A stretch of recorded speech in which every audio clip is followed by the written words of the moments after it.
Hello, everyone, and welcome to the Freedom Scholar Live with Cami. And it's also the Homeschool Success with Cami Juanes podcast. So we're doing this live on Facebook group and in our YouTube channel. And we have guests Kent and Amy Bowler today.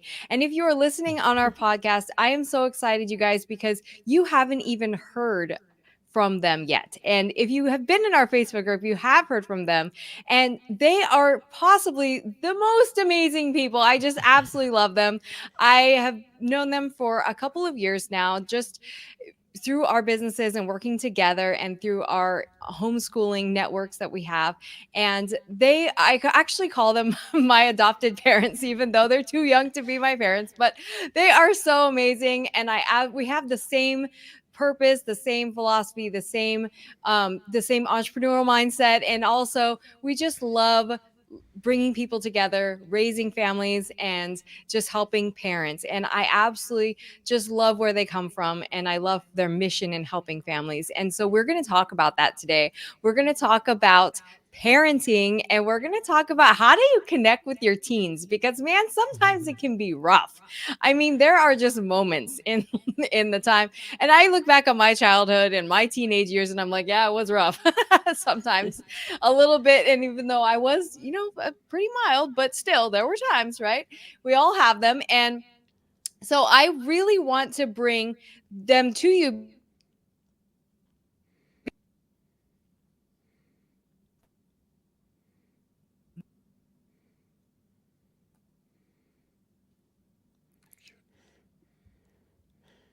So we're still on. Mm-hmm. We are super excited to be here today. Thanks for coming. I think Cami said sometimes she gets kicked.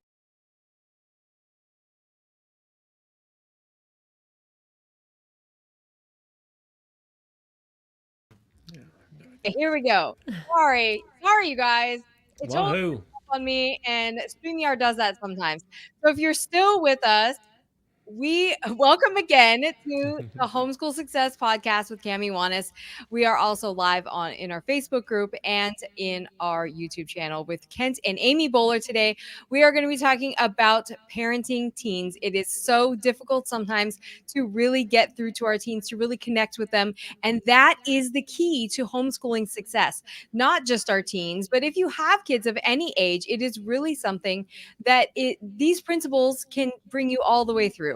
And I love that about what Kent and Amy share, because it is so important to connect with kids, and the relationships, the quality of our relationships really affect the quality of our homeschooling and the success and the results from that. So I am super excited to share them with you. Like I said, I think so highly of them and what they share. I actually took they're going to tell you about it because they're about to start another Ultimate Family Connection Challenge, and I am super excited about that program because it is really their principles are so universal, and they're really something that I took the challenge last time, and I was super excited to see that a lot of the things that I found successful with my son were definitely something that they had talked about. And then also it gave me a lot of grace too, in terms of, okay, that's something to remember. We're all growing, and and give myself and my son some grace as well. So I am excited to share, you guys. Oh my gosh, it's been a while since we've talked, and I just want parents and families to really be able to connect with their teens and their kids, no matter what age. And so, you guys, can you just share with us a little bit about yourselves, your family, your awesome family, and about what you're up to? Oh, thanks, Cami. We are so glad to be here, and this is so cool. Love what you're doing. Love this community of homeschooling parents, and I just love the idea of getting together because we can't do it alone. We need each other and this support and strength, and it's really really awesome. So cool. Yeah. Thank you for having us. We love Yeah. spending time with you and Yeah. hanging out with you. So good. Yeah. So we have 7 kids, and we've been parenting a long time. 30, our oldest is 31, youngest is 9. And we feel like, yeah, we've been parenting and homeschooling from the get-go, which Forever. that was back in the day when there were not a lot of homeschoolers, and it was pretty unusual. And I grew up on the East Coast, and it's even was less prevalent there even than it is. We're in southern Utah now, but the thing that we just wanted to share is that we are like all other parents, where we started our kids came to our home and we didn't have a parenting manual for them. We were not given the here's what you do. Now, when they start having trouble, here's what you do. And none of us come with that parenting manual, unfortunately. And so we were doing our very best and just trying and loving it for the most part. But then as they started to get older, started to realize that a lot of times they start to kind of drift away from you as they get older and more independent. And there's good things about that, because we do eventually want them to be their own people and start their own life and their own family. But as they're young teenagers, we just started to feel kind of a disconnect and just kind of drifting away. And so I don't know if anybody else feels that or has felt that in your family, but that's what we felt. And just looking at reading books, studying people, going to conferences, doing all we could to try to figure out, okay, how can we stay connected to these kids? It's kind of like you feel like someone's rolling down a hill and you're trying to pull them back, and like you can't, like it's a futile effort. You can't always do it. And that's kind of where we found ourselves, in just not knowing what to do and trying everything. And then some of our kids, our teenagers, really having some issues, and even some serious issues. And then we had this counselor who we had the opportunity to connect with, who had connected with one of our kids and connected with us, and told us this thing that just kind of really like hit us in the gut. I really felt like we had been drop kicked in the gut. And what he said to us is that there were things that we were doing as parents that were affecting our son. There were things that we were doing that were actually affecting his ability to move forward, his ability to make good choices. And I remember being so mad. I was like, what are you saying? That cannot be true. And Do you anyway, know who we are? Do you know I what we know. do? Do you know What? that? Oh my goodness. We're trying so hard. We're doing everything we can. We are conscious, proactive parents. So we know what that's like. But that really started us on this journey of maybe there really is something that we can change in what we are doing. We are doing our very best, but realizing and coming to find that these tools, that there really are steps that we could change, and really learning to see our kids in a new way and to parent in a whole new way. And that's what we do now, is focus on helping parents to be able to connect with their teens, to really heal their hearts with them so that they can strengthen that relationship. And when that relationship is strong, then everything else just falls into place. Schooling and just them making good choices and growing up, learning and becoming. That doesn't mean they make no wrong choices. It just means we are better equipped to know what to do when they do make those poor choices.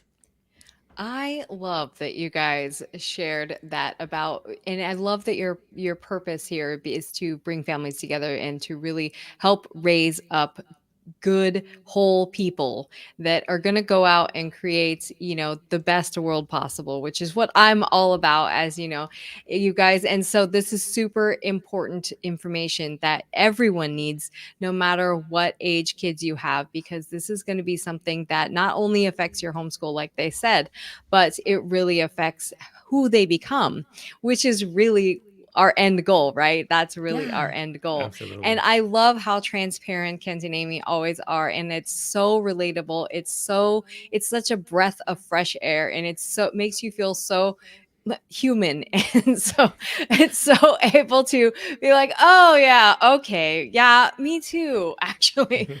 That's all the time. Okay, it's great. So, and but not make excuses for ourselves, which is really Yeah. important. And that's something I think you guys are really great at, is pointing out, here's where our responsibilities lie, here's where we can get better in our thinking. And that's really something where we can improve always. So when you think about teens especially, how come that's such a trepidatious time for a lot of people. Why is that such a hard time to connect with parents? When I think about my family, and especially with my mom, I mean, we were like butting heads a lot, and that was something that I felt like I was trying to gain my independence, but then also, I was still a kid, and that was, I'm seeing that with my own son now, and I understand. I'm like, look, I get it where you're coming from. You're trying Yeah. to be your own person, but also, trying to navigate the fact that you don't know anything. But you can't tell them that. You can't tell that. Well, I don't know sometimes. What do you guys think? What do you guys see in working with parents? What is the hard part about teenage years? Yeah, great question.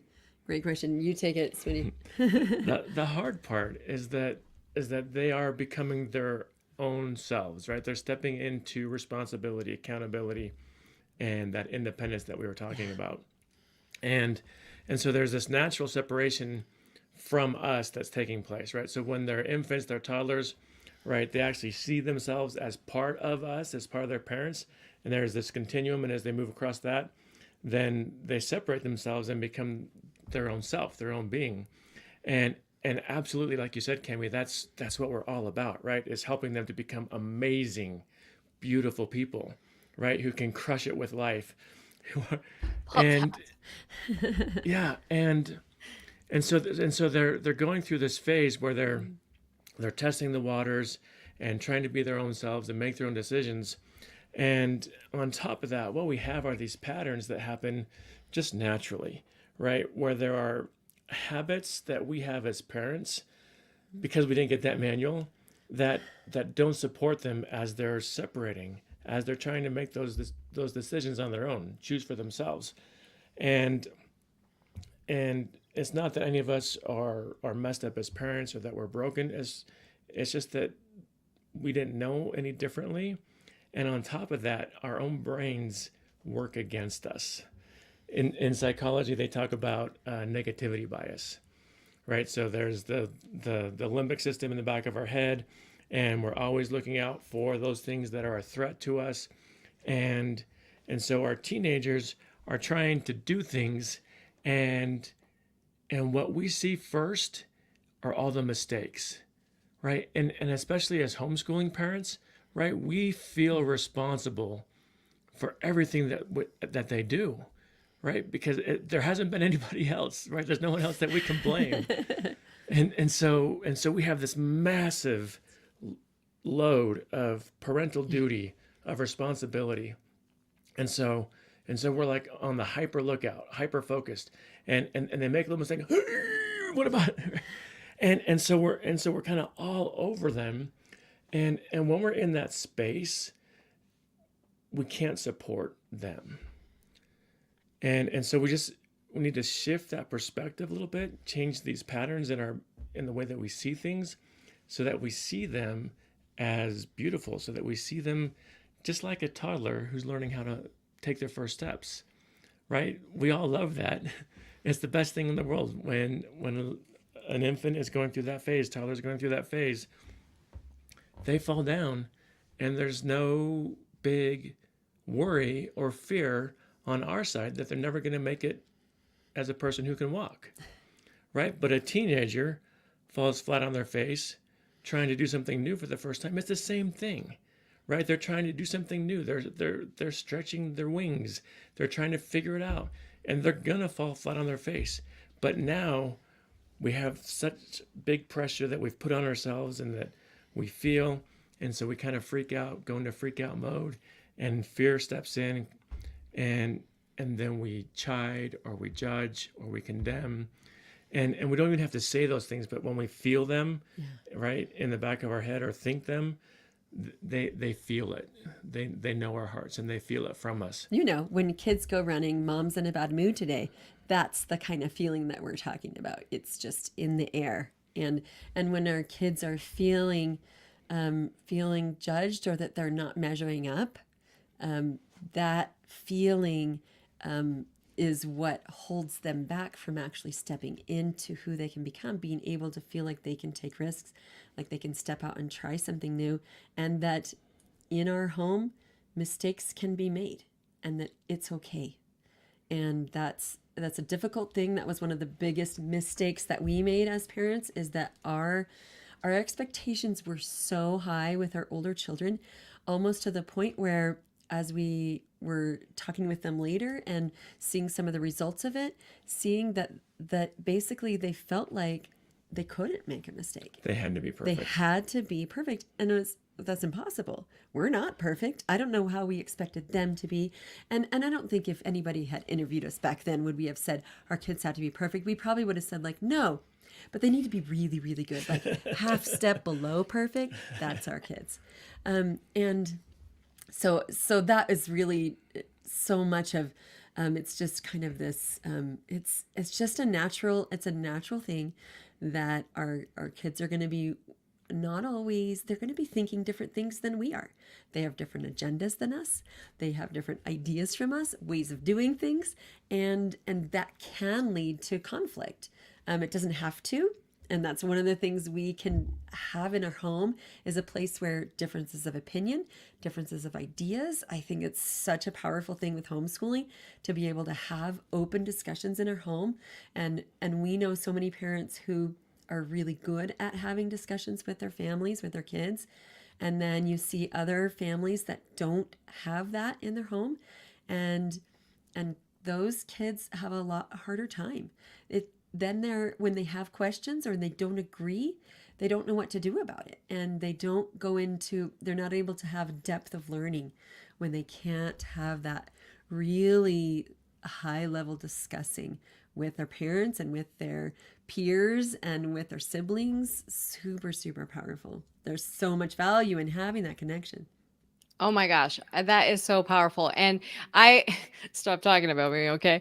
So totally talking about me. The I feel that fear that you're talking about, Kent, so strongly, and especially when it's something that I'm learning right now and in going through as we're going. My son's almost 15, and we're going through that right now, that whole stage and that whole, kind of independence and that pushback. And it's so it's so prevalent and it's so much more focused, I feel like, when I only have one. So that makes everything more hyper focused and makes everything Yeah. more concentrated. And This is my so one it's shot. like, yes, exactly. One shot. And it's also like, he doesn't have anywhere to hide. So, he doesn't, it's all out there, and it can be really hard. And that's something I'm really working on, is really trying to give him space to, to fail, and space to, Yeah. like, you're learning, and space. I get it. I know where you're coming from. I totally understand. We're giving you grace, and so and especially with very personality styles, like Amy was talking about, is so important to understand, because if you understand your kids and where they're coming from in terms of the way they think about things and the Yeah. way you think about things, man, that can be a game changer. And I know it has for me. And it's so different. My son and I are so different the way we think about things sometimes. And it's like, I don't get what you're talking about. Right. Why do you do it like this? I Yeah. don't understand. And that Yeah. can be so frustrating. But to know where they're coming from is such a big deal. And that's why I definitely do teach that all the time, especially in our homeschool success club. But anyway, I know we talked about, and Amy, you were talking about, as far as homeschooling, it really can be difficult because if they don't have those discussions and things, they may not have another outlet, right? So what do you feel, and what have you seen? And you guys are such veteran homeschoolers. It's so amazing that, how does that relationship and the quality of that relationship really affect the outcomes of homeschooling? Yeah. Super great question. And the first answer is that um, our relationship with our kids affects everything that they do, because our relationship with them is their core relationship. It is the most important relationship to them as they're growing up, and so it affects how they feel when they wake up in the morning. It affects what they do when they're working on school, when they go and they're playing with their friends, when they're considering what they're going to do later in their life.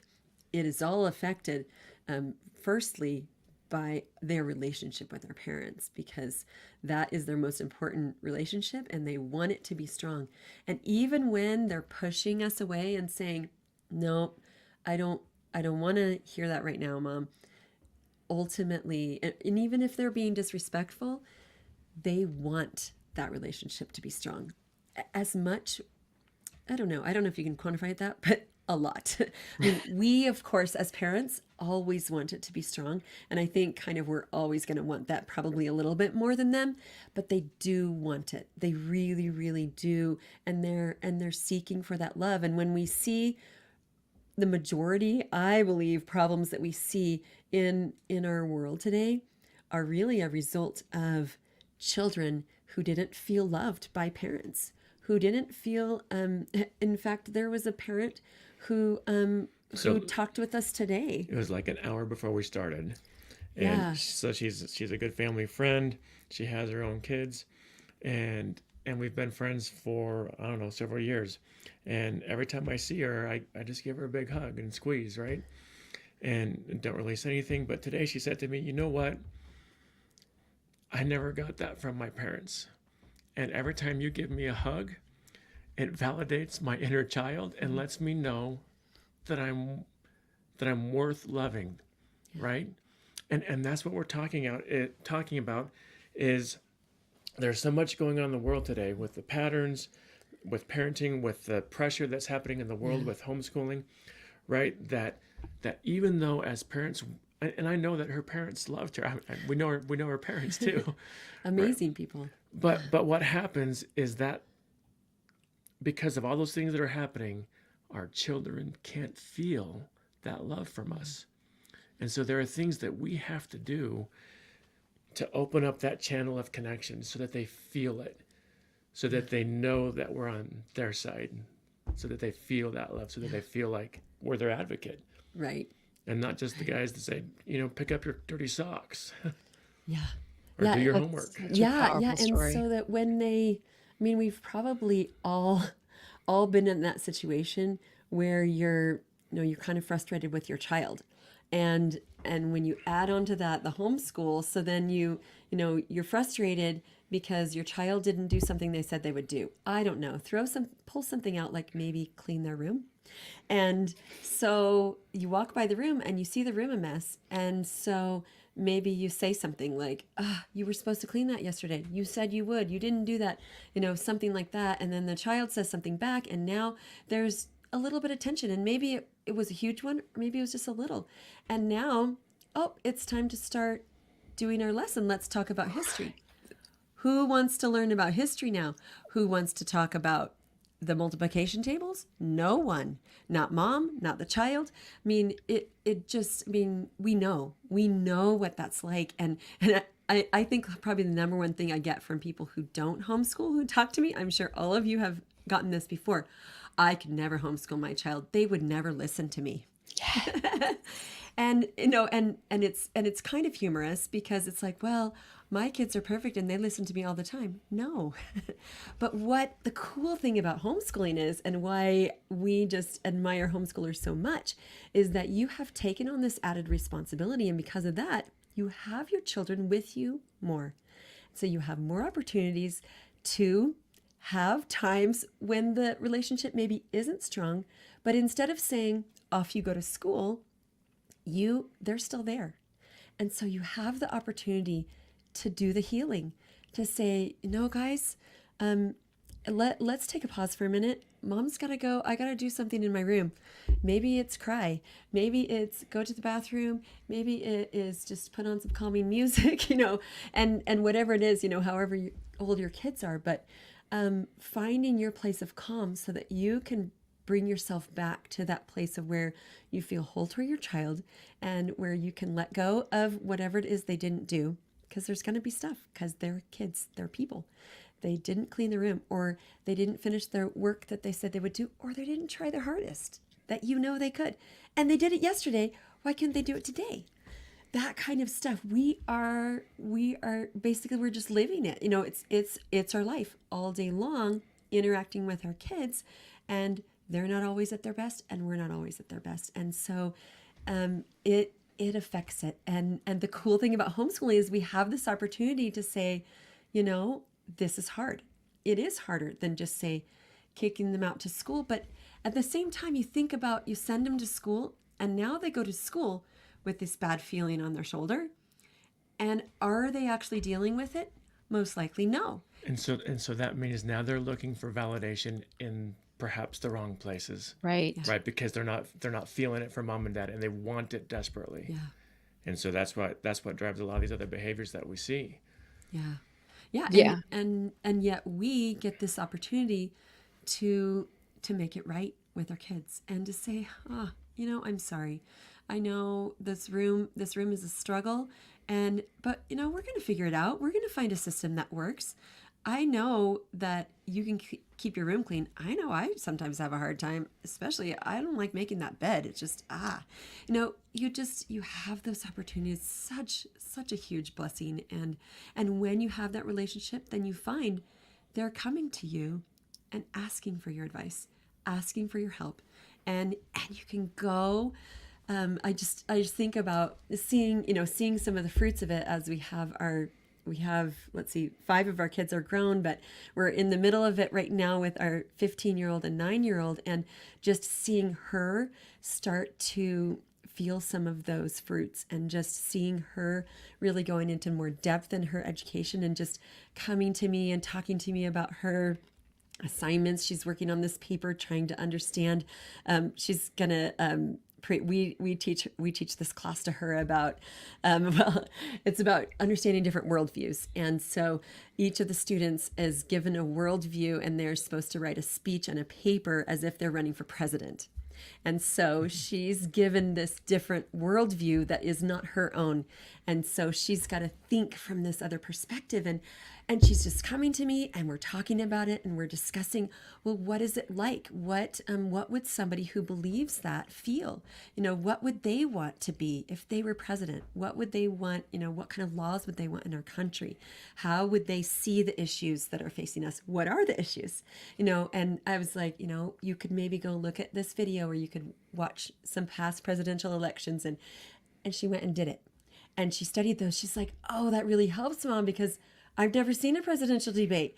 Those guys are crazy. They're cutthroat. I mean, it's so cool to see that. And so much of it is because we have a strong relationship, because she knows that she can come to us, and she can also come to us in tears and say, I can't figure it out. I don't know. I don't know what this person would say. I don't know I don't want to be president, whatever it is, it's just so cool and so vital to have that strong relationship. But it doesn't mean, I just don't want you to feel like, well, if I don't have it, too late. And that's perhaps one of the things that's a misconception out there, is that they're on that path and I will never see them again, right? They're off on If their it's a own, bad path. whatever path they're on, right? That process of separation, the belief that I will no longer have a good relationship with that child, that's false. And 2 years ago, our 4th child got married, and she was out living on the East Coast, and they wanted to have the wedding out there. And so we went out to the East Coast for the wedding. And since everybody was going out, our older boys, the 3 older boys, said, hey, Mom, Dad, since we're going out there anyway, can we go to the beach like we used to with their grandpa and grandma? And so we did. And we spent a couple of days out at the beach right before the wedding. And they said, oh, this is so great. We want to do it again, right? And so now we just got back 3 weeks ago from going again out to the beach with all of our kids and their kids, thrilled to be with us and to spend time with each other and enjoying each other's company. And it's beautiful. That is so beautiful. And those are such amazing results. And I loved it. I love seeing your guys' stories unfold and really process, and in the way that seeing the results of your older kids coming back and really Yeah. being like just amazing adults, and being somebody who wants to come back to the family. And that's ultimately what we all want, I think, as parents. Especially if you're listening to this, you definitely want that. And I love the way that you talk to Amy about the connection, those conversations. That's one of the things that I found in the last year, really, with my son, is the most amazing conversations we have about studies, we have about history, we have about culture, we have about being a person, about conflicts, about everything, and just having him come and say, Mommy, I'm really having trouble trying to figure out every time I do this with this person, this happens. And so Yeah. how do I get that to stop happening? What do I do? How do I better? And that question, oh my gosh, like if you can have your kid come for you, you're just like, as a mom, you're like, woo, woo. You're like, Right. yes, I mean, that's why let's we talk do what about we that. do so that they come to us. Because if they come to us with a question, that means they want to know the answer. Their hearts are Yes. open to receiving. Absolutely. And he knows like he can have a difference of opinion and have whatever and have a debate and have this open, discussion about, politics or whatever. Lately it's been a lot of AI and artificial intelligence Yeah. way into that. And Yeah. so a lot of conversations about that and just really, really digging into what he thinks he knows, what he wants to know, what he's connecting things together and seeing those things. I just Oh yeah, that reminds me of a story we just read the other day in a book in The Alchemist, and that was da da da da da, and this is what he said, and I'm like, it's working. Right. Right. Right. Yeah. Hallelujah. But Absolutely. you Yeah. guys, it's not always like that. Yeah. It's not always like that. And I Yeah. love that you mentioned that we don't feel like we have to be if it's not amazing, that it can't be ever amazing, that Yeah. we can rekindle that. It's super Yeah. important for us to focus on how to do that. And so can you guys give us a couple of tips, just a couple of things that you guys cover just normally that you always see, you know, how can we better connect with our teens? What are two really big things we can focus on?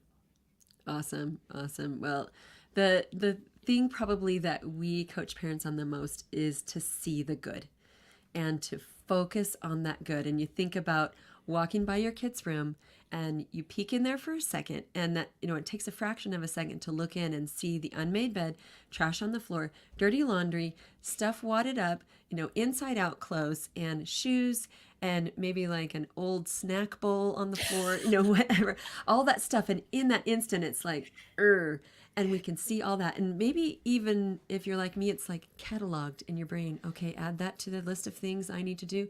Teach to clean room, whatever it is. But it also, at that same time, if we can take a second and not just see the bad that was in that room, but if we can see the good. You peek in that room and don't take a half second, maybe stop and take 2 or 3 seconds. You don't even have to walk in the room. You can stand in that doorway and you can see on their desk is a book open. They were reading. You can see on their floor. I know they were reading. Like they chose to do that in their room. On the floor, maybe is a note from a friend or a sibling. Maybe there's that bowl of food. There were some vegetables in there. They were they were trying to. There used to be vegetables. They ate some vegetables. I mean, just in. It takes so much because of that negativity effect. It's so much easier for our brains and remembering that to see the negative. That negative is just going to float up to the top, just like it's the lightest thing. And so we have to work hard to consciously say, I want to see the good. I know there's good, and find it and notice it and write it down. Yeah, when we write that down, it serves notice to our brain that this evidence that we have just collected is admissible in my internal court. Yeah. Yeah, that it's important. And that and you write that thing down like, oh, he he didn't give up. That was cool today. That was awesome. He said thank you. He helped make dinner. He helped a younger sibling. She, learned something new in her, in reading this book. Whatever it is, it can be little things, it can be big things. Notice the good, and try to do it so much that it outweighs the negative. It outweighs the things that they're struggling with, and I know that there are some negative things out there. We felt them in our home. in really, really serious ways, And our kids have made some. addictions that our kids have had, and things where we are really not sure how we or they are going to make it. But no matter what, even when you're in the really hardest of places with them, with their behavior, there is always good. There's always good, not just in seeing the silver lining, but in really honestly seeing they are doing good right now. Not just they're a good boy, they're a good girl, I love them, but honestly, they did this. Like they got up today, came out to living room, and sat next to their little sibling and listened to them tell about their dream. I mean, it can just be those little things that we may be like, well, they should do that anyway. That's just a part of being a person. Give them credit. Give them credit for stuff that they do. You know what? And while we're at it, this is just like a side tip. Give yourself credit for the good that you do too. Because we do the same things to ourselves. Well, that's just, you just have to do that as a mom. I have to make dinner. No, you don't. You don't. Well, that's just part of being a homeschooler. You know, we study, we read, we read. No, you don't. You could be a lazy homeschooler. You could not care. You did it. You get up day after day. You dedicate your life to your children. You put your heart and your soul into that. That is good. Yeah, maybe you made a mistake, but you are doing good. And when we, so that's kind of the two things. It's like focus on the good you're doing and focus on the good that they are doing. And when we write that down, then we start to train our brain to see things from a different perspective, right? So we start to make this shift where we are reframing how we see each other, how we see ourselves, so that our own heart is whole, and how we see our children. And as we are able to shift that perspective and reframe it, because we're writing those things down, the brain says, you know what? You never stop for a half second. And I just saw you sit down for 30 seconds to write down this list of things you spent calories. You found a pen and you wrote it down on your paper. Right? This is serious. This is hardcore. Moms never stop. Yeah. Right? And you wrote that down. And so the brain goes, I got to pay attention to this. This is a big deal. This is important. She never does that. Right? And so as we write those things down, it reinforces to our brain, this is what I care about. This is what we care about. Right? And so we're overcoming those natural tendencies. We're overcoming that limbic system, that negativity bias, by this training of looking for the good and writing it down. And as we do that, it changes what's in our heart, because now we can reframe how we see our child. They're falling flat on their face, but it's okay. They're just a toddler. They're going to make it. They're going to figure it out, and they're going to get there. And so it removes that judgment, that condemnation from our hearts, right? And as we peel that off, our children feel that love that we've always had, but now they feel it and they get it and they go, oh. Just like with the mom right now before we started, she could tell that my love was real. Yeah. Right? And that's what we want our children to feel from us, that our love is there. It's constant, it's never changing, and no matter what they do, we're always there for them and we will always love them. I hope you guys can really just see and hear the passion that Kent and Amy have for what they're talking about, and the wisdom. There's so much information, and there's so much truth, and the fact that we are setting the example for our kids, not only in terms of how they feel loved, but how they're going to love other people. And so that's going to be, not only just in homeschooling, but in life beyond, and who they become. And such an amazing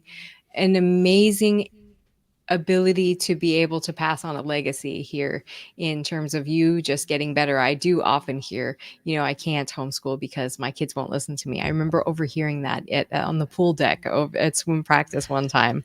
And this mom says, oh, I would never homeschool. She doesn't listen to me now. And I was like, just such a limiting belief in terms of an excuse of that you can't be that for your kids, and that you're not willing to make the changes in the information, take in more new information. And I love that you guys are really about that. And if you're watching or listening to this right now, that is so you. You are already on that path, and we're super proud of you for taking new information and being intentional. And that is really what good parenting and good homeschooling is about. And so, Kent and Amy, can you please tell us what is happening on Monday? So Monday, you guys are starting your ultimate family home or connection. I think I said that wrong. Challenge. Challenge. Yeah, Challenge. yeah. Okay. It's the longest name ever. It's very long.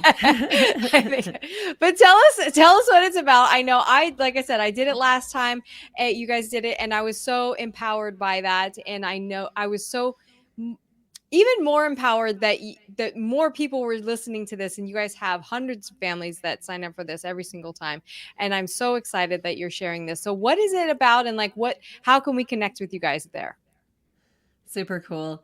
So it's what we found is we were doing kind of shorter little workshops, even just an hour here or there, and it wasn't enough. And so what it is a 4-day challenge where we teach you our very best tools and tips to help you to know exactly the next steps to take in your family to help you build that connection. And so every day we get on live for an hour and we will teach, and you can interact, ask questions, and just questions in the chat. And then we give you homework because we want you to take action. And that is the cool part of a challenge, because it's a challenge, not just this passive sedentary thing. And so we're going to ask you to step up and actually take action in your home.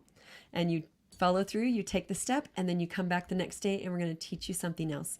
And then each day you take another step. Each step is very doable, doesn't take very long. Thanks, Cami, we loved having you in the challenge, because really the action steps, especially the first couple of days, they take like under 10 minutes, right? 5 minutes even. And they're all just Doable. internal. Yeah. It's just you with yourself, right? So you don't have to get the kids involved or the spouse or anybody else, right? It's just you working on your heart so that they can feel that love from you. Yeah. Yeah, and then there's this awesome Facebook group, and people are sharing their successes, sharing their experiences, and we just each day we build on the next day and teach more tools and give you more steps on the path to having success in your home and strengthening that relationship so much that you can then go to the next level, which is helping them improve their behavior, because that is the next step. But without that connection, it's not going to happen except on a surface level of like, go clean your room or you're in trouble, and they go do it. That's not a core like behavior change. They haven't changed like fully. It's just, okay, I'm going to do it. Yeah. Yeah, we want really core behavior changes. So it's super cool. We'd love to have any of you join us. There are lots of people who are homeschoolers on there, because I think maybe because we homeschool, so lots of people just like feel the homeschool vibe in there. But we'd love to have any of you join us. It's just 4 days. One starts. So the main thing is you just sign up and it's free, and so that's. We'll send the link so that you can sign up for free and join us, and then we'll send you an email that tells you how to get into the Facebook group, and then you join the Facebook group and it's live in there, kind of like Cami does. So Yeah, perfect. That's super exciting. And I know that Ken and Amy, you're going to drop the link in in the comments here in the Facebook group.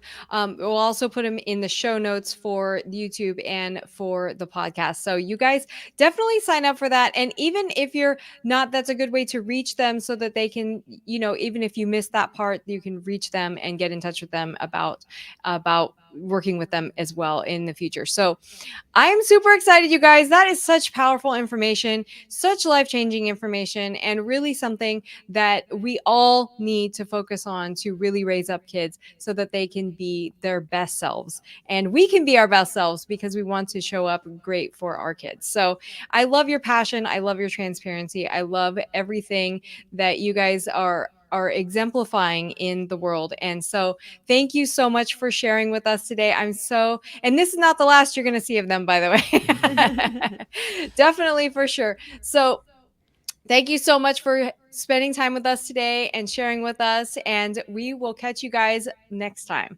Bye-bye. Thanks, Cami. Bye.